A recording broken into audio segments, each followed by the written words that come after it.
Hi beautiful souls, it's Tan here today with another compatibility video, and today we're going to talk about the Jupiterian relationship.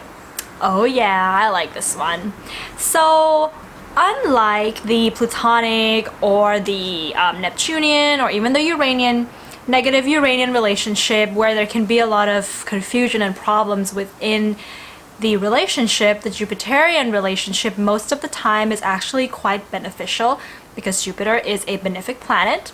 But there are some aspects that can occur in, the synastry or the composite chart that can show that these Jupiterian themes can actually break people apart. Of course, Pluto and Neptune and Uranus can also break you apart, but there are some instances when Jupiter can also do that. But there are instances when Jupiter, very good Jupiter in a relationship will really make your relationship last forever as well, and in a healthy way.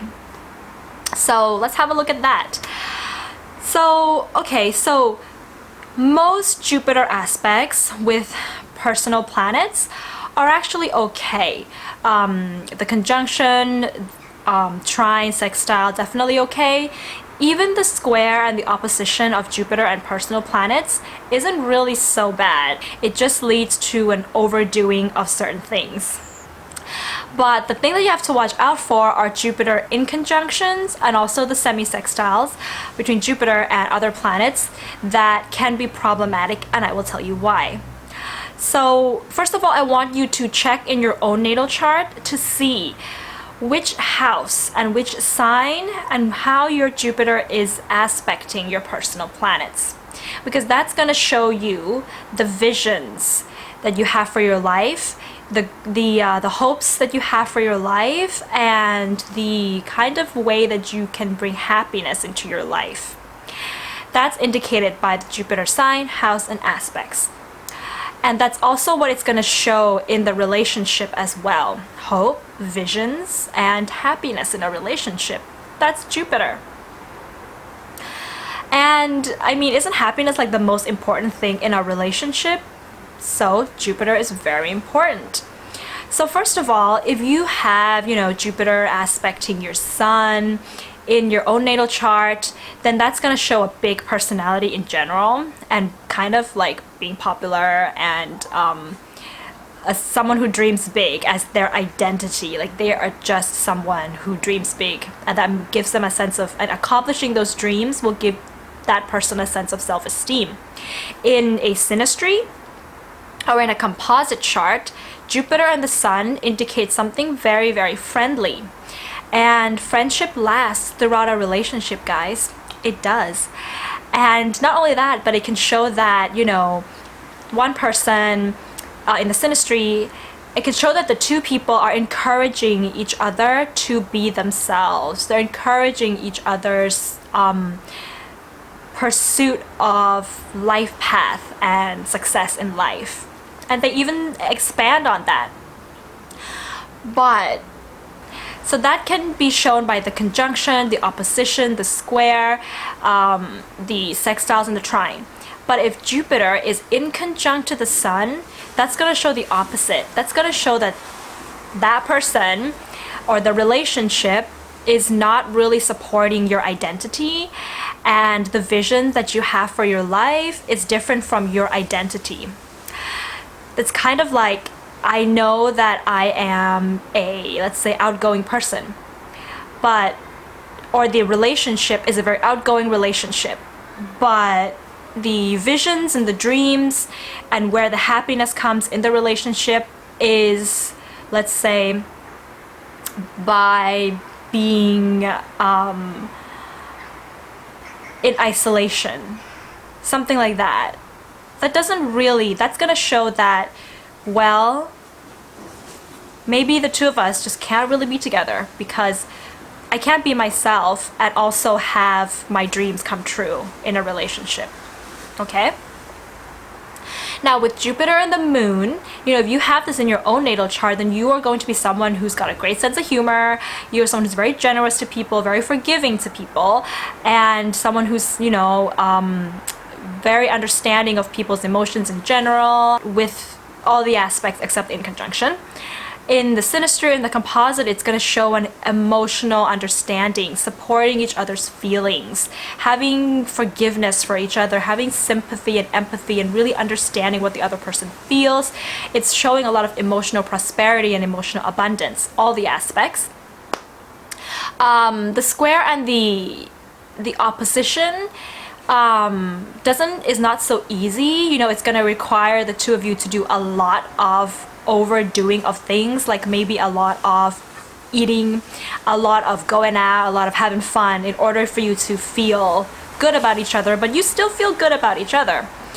But in conjunction, you're not feeling good about each other. Something is off here. The way that one of you is feeling, the other person in the synastry, you know, is just not very supportive of that.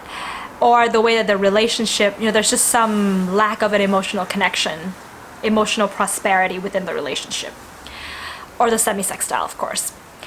So when it comes to Venus and Jupiter, you know, in your own natal chart, this is going to show that you love big, that you like luxury, for example, any aspect except in conjunction. In the synastry and in the composite, it's going to show that, you know, the relationship, or the way that the two of you are mixing in your love natures, is bringing you a lot of joy, that, you know, you have the same ideas and visions about luxury, what you like to eat, the way you like to have a good time, and you're very affectionate with each other. You know, the affection is definitely there. All the aspects from Venus to Jupiter. The opposition and the square, you can overdo spending, overdo luxury, but you still feel good about each other. The in conjunction is not so great, because it is showing that it's just weird when you are dating, when you're going out, when you're trying to do luxurious things together. The other person, they're just not like your vision of how you would like to share luxury. They're just not, they just make you feel uncomfortable in the dating scenario, in the dating scene, basically. With the Jupiter and Mars, if you have this in your own natal chart, then it's indicating that you got a bunch of energy. You got a lot of energy to do anything, and you feel happy to take action with anything. You're very positive about the actions that you take. In conjunction, no. And in synastry and in the composite, that it's going to show that the two of you have a lot of energy together with all the aspects except in conjunction and the semi-sextile. But of course, you know, the opposition and the square can indicate that overdoing of it, like when you're just sitting together and when you're not doing anything, you might start to compete with each other and might start to, you know, push each other the wrong way, but because you have to be doing something energetic together. The conjunction, the trines, and the sextile is just a lot of good energy. You just kind of float together in life and be adventurous together and conquer the world together. The in conjunction, no, one of you is kind of like wanting to take action, and the other person feels that it's not moral, it doesn't correspond with their idea of morality, and it causes some friction there. Okay, the last thing I want to mention is Jupiter and Mercury. If you have this in your own natal chart, all the aspects except in conjunction, of course, is going to show that you are an expansive thinker. You expand your mind when you think, and you talk big, you communicate big, you communicate energetically. I have a Mercury conjunct Jupiter in my chart, by the way, so I exaggerate a little bit when I talk, but yeah, you get people excited with your ideas and your thoughts, and when you speak, and you want to learn, you keep learning, you keep growing yourself. The in conjunction, that's gonna be kind of like you can't really mix your logical mind with your more intuitive and philosophical mind, so you just can't really, it's hard for you to expand your mind in general. You know, if this is in the synastry and the composite, if you've got any of the aspects except in conjunction, that will show a lot of energetic, lots of communication, lots of educating each other, lots of growing together, lots of learning together, excitement and energetic communication. You're excited to talk to each other, you're happy to talk to each other. It's all good. So the reason why, you know, all the Jupiter aspects except in conjunction can be really good is because Jupiter aspects are showing that, you know, you and your partner have a compatible vision for what you want your life to be, and you enjoy and you feel good about that because you see the world in the same way and you have the same perspectives of things in the world. And you also have the same ideas about morality as well. That's Jupiter. You're adventurous together. You're optimistic together. Okay? That's really what gets a relationship going, guys, if you really think about it. You know, if you have different ideas of morality, for example, you know, in conjunct Jupiter's, any of the planets. So one person views, you know, for example, working as a bartender, let's say. They have a business and they work as a bartender, and this is their happiness zone. This is what they want to do in life. This is Jupiter, Jupiter. But the other person has a different Jupiter, an incompatible Jupiter to any of the planets. They're going to immediately feel that that person's idea of having this business at night as a bartender is immoral, and they're not going to support that. If that's going on in a relationship, what else can we have? Because if you really think about it, human beings, you know, are looking for a life purpose, right, guys?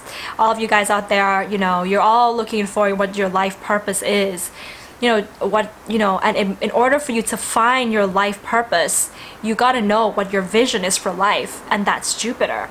So if someone is distracting another person from their life purpose because they have a different vision of what life is, a different philosophy of life in general, then there's really little to go on with in the relationship. And, you know, of course, Jupiter is optimism and it's happiness. And if you have conflicting Jupiter and the Jupiter is not working in the relationship, you know, what you think is what actually manifests, right? Your thoughts become the things that you manifest in the world. And if you're not thinking optimistic about the relationship, well, and if you keep thinking negative about the relationship, well, the relationship is gonna go that way, right? Jupiter is really, really important in the relationship, guys. And Jupiter is also a very friendly planet as well. And, you know, a relationship that is built on friendship is the longest one that can last because there's a lot of tolerance for each other. Jupiter is a very tolerant planet because Jupiter doesn't get petty and small. You know, if there's a good friendship in the relationship, you know, and your partner is doing something that you think is just weird, or doing something that you think is just different from what they used to do, but you have good Jupiter, you're going to be friendly towards each other, and you're going to be like, we allow each other at the end of the day to grow as Uranus as well. So yeah, so Jupiter is not going to feel like, oh, because they want to do this thing, they don't love me anymore. Oh, they're going to be spending less time with me and I can't do that. I don't want that to happen. I'm insecure. Jupiter is not like that. It's not Pluto. You know, if you've been watching my videos, you'll know that my philosophy on relationships is that relationships are there to help you grow. And if you watch my soulmate videos, you know, soulmates are there to help you grow. Because if we are just always by ourselves and we are never with another person, we will never really know, you know, who we really are. Because intimacy is what brings out our true selves. You know, the psychology that we bring into the relationship helps us to discover who we are. And, you know, Jupiter will allow that to happen. It will allow you to bring your own stuff into the relationship with acceptance and understanding, without, you know, pulling each other back, without being insecure and things like that. Yeah, guys, that's the Jupiter type of a relationship. I think that's all I have to say. Good Jupiter, you know, same vision for life. You know, the ability to support each other on those visions, or at least similar visions for your life and where you're headed and how you want to grow, and actually allowing each other to grow, a sense of tolerance and friendship and support, and having fun and going on adventures and happiness and joy. That's Jupiter. So yeah, guys, if you are in a Jupiterian relationship, like you have a lot of Jupiter going on in your relationship with someone, then do comment below and let us know what your experiences have been. If you have anything else that you want to share about Jupiter and relationships, also comment below and share with us. If you like this video, give it a thumbs up and hit the subscribe button below if you haven't. If you already subscribed, then thank you very much for coming along on these astrology journeys of self-growth and having better relationships with the people around us. I'll see you soon, guys. Bye!